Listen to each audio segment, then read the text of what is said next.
Então vamos fazer o nosso primeiro exercício aí. Ó. Calcule o MMC e o MDC entre 186 e 90.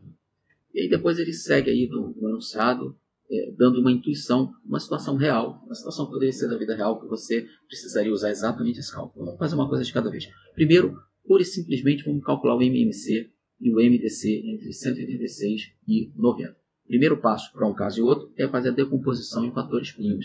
Vamos fazer aqui do lado ó, 186 e 90. E aí a gente traça aqui a nossa linhazinha e vamos lá. Por 2, aqui vai dar 93 e aqui vai dar 45. Então a gente já nota que o 2 dividiu os dois números ao mesmo tempo. É um fator comum. O 3 aqui, agora por 2 não dá, porque os dois são ímpares. Então vamos por 3. Por 3, o 93 dá 31 e o 45 dá 15. Opa, o 3 também dividiu os dois ao mesmo tempo. Dá para dividir por 3 de novo? Dá, pelo menos o 15, né? O 31 não dá, eu repito, e aí eu fico com 5 aqui. Agora não dá mais por 3, dá por 5. Aí o 31, eu repito, porque não é divisível por 5, e o 5 já vai para 1. E finalmente eu uso o 31, eu chego a 1 e 1. Acabou aqui. Então, esses são os fatores primos a 186 e 90. Então, quem vai ser o MMC?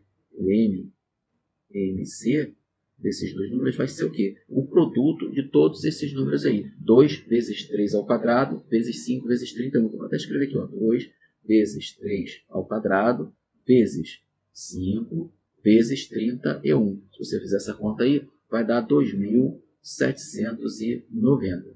E o MDC, esse cara vai ser o quê? Os fatores comuns agora multiplicados. Então vai ser o 2 e o 3, ó, que são os dois fatores que dividem os dois números ao mesmo tempo.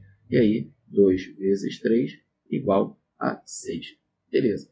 Fechou aí, era isso que pedia. Agora vamos continuar a questão. Ó. Ele diz o seguinte: se eu precisasse cobrir de azulejos quadrados de lado L um muro com 90 centímetros de altura e 186 centímetros de comprimento, qual deveria ser o valor máximo de L? Está vendo aí? Ele está pedindo a mesma coisa, só que de uma maneira um pouquinho diferente. A gente precisa raciocinar um pouquinho, e essa questão aí caiu num concurso há pouco tempo. Então vamos lá. Ó. Eu tenho um muro que ele tem 90 centímetros de altura e 186 centímetros de comprimento. E eu quero cobrir esse muro com um ladrilhozinho aqui, ó, de lado L. Então eu vou ter que cobrir toda essa extensão aqui e toda essa extensão de forma que não sobre nenhum espaço. E ele quer que esse lado L seja o máximo possível. Então repara, o L tem que ser um número que divide exatamente o 90 para cobrir a altura, né? Para eu poder botar um azulejo em cima, chegar lá em cima sem sobrar espaço nenhum. E ele também tem que dividir exatamente 186 para eu poder cobrir no sentido horizontal até o final sem sobrar espaço nenhum. Então o L tem que dividir o 90 e o 186 ao mesmo tempo de forma exata, ou seja, com o resto zero. E ainda tem que ser o máximo possível, né? Tem que ser o máximo divisor comum entre 90 e 186. Aí a gente já calculou, né? O L aí, nesse caso, ele tem que ser igual a 6 centímetros.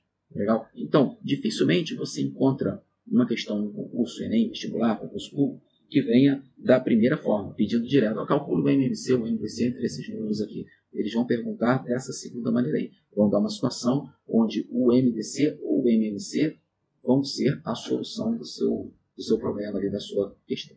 Legal? Então, é isso aí. Vamos para o segundo exercício aqui, ó, o segundo exemplo. Sabendo que A igual a 2 ao cubo, vezes 3 ao quadrado, vezes 5.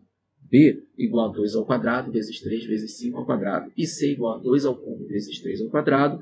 Calcule o MMC e o MDC entre A, B e C. Repara, aí eles já deram os números, eles fizeram a decomposição de fatores primos de cada um dos números. Então você não precisa decompor, você não precisa montar os números para depois decompor de novo. O MMC, entre esses três números aqui, ó, o MMC, ele vai ser o que? Lembra? Com seus fatores comuns e não comuns. E todos eles, então, são os fatores comuns e não comuns elevados aos maiores expoentes, ou seja, tantas vezes quanto eles acontecerem. Então, eu vou pegar quais são os fatores comuns e não comuns aí. Ó, o 2 divide todo mundo. Tem o 3, que divide todo mundo também. E tem o 5, que divide o A e o B, mas não divide o C. Não importa, que eu pego o comum e não comum. O MMC eu pego todo mundo. Agora, quantas vezes o 2 aparece? Para dividir o A, o 2 aparece 3 vezes. Então, se eu fizesse a estruturazinha ali, como eu fiz do outro caso, ó, se eu fizesse aqui o número B e o número C, e fizesse a decomposição, o 2 ia aparecer pelo menos 3 vezes, porque ele divide o A 3 vezes.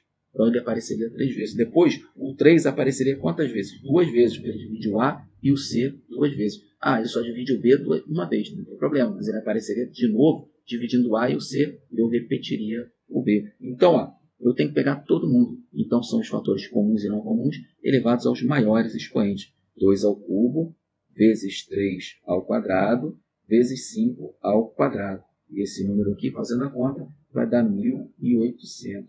Agora, o MDC. O MDC são só os fatores comuns, os fatores que dividem todo mundo. E aí eu vou pegar o 2 e o 3. O 2 divide o A, B e o C, e o 3 também. Agora, qual expoente? O menor possível. Repara, o 3, por exemplo, ele divide o A 2 vezes. Divide o C 2 vezes também, mas só divide o B uma vez. Então, ele só é comum aos 3 números uma única vez. Só tem uma vez que ele divide o A, o B e o C ao mesmo tempo. Na segunda vez que ele aparece, ele só divide o A e o C, não divide o B. Então, na segunda vez, ele não é comum. Então, eu pego os fatores que são comuns aos 3 números, elevados aos menores expoentes. Então, é o 2 ao quadrado e o 3 elevado a 1. Isso aqui é igual a 4 vezes 3, 12. Beleza. Aí a gente calcula direto o MMC e o MDC, se vier assim já na forma de decomposição de fatores primos, número a número. Tá legal? Então, MMC são os fatores comuns e não comuns elevados aos maiores expoentes. De novo, mínimo múltiplo comum elevado aos maiores expoentes. Todos os fatores elevados aos maiores expoentes. Máximo divisor comum é máximo, mas eu pego só os fatores comuns elevados aos menores expoentes. Fica aí também aquela contradição para ajudar a gente a decorar. Beleza? E o terceiro caso é o caso onde a gente usa o MMC para resolver operações com frações. Isso é bem comum acontecer. A gente costuma fazer assim meio que no automático, mas é o MMC que a gente está calculando. No caso aí do exemplo, 3 quintos mais 2 sétimos. Na verdade, o que a gente está fazendo? Calculando o MMC entre 5 e 7, que é igual a 35. E aí, se eu multipliquei o 5 por 7 aqui, para virar 35, eu tenho que multiplicar o 3 também para não alterar. Então, vai dar 21. E o 2, mais, mantém o sinal, o 2. O 7 aqui, para chegar a 35, eu multiplico por 5. Então, tem que multiplicar o 2 em cima também para não alterar a fração. Então, fica 10 aqui em cima. E 21 mais 10 é igual a 31 sobre 35. Normalmente, como é que a gente faz isso aí, né? A gente faz assim, vou botar aqui do lado, 3 quintos mais 2 sétimos. A gente faz com aquela regrinha assim, eu multiplico os denominadores, vai dar 35, e aí eu faço um produto cruzado aqui. 3 vezes 7, 21, mais 5 vezes 2, 10, igual a 31 vezes 35. É isso aí, espero que tenha te ajudado a entender melhor esse assunto. Não deixe de fazer as listas de exercícios, que é muito importante você sedimentar esse conhecimento na sua cabeça, aprender a fazer rápido, sem pensar muito para ganhar tempo na hora da prova, e a gente se vê aí na sequência de vídeos de revisão de conceitos de matemática do ensino fundamental. Estou te esperando, hein?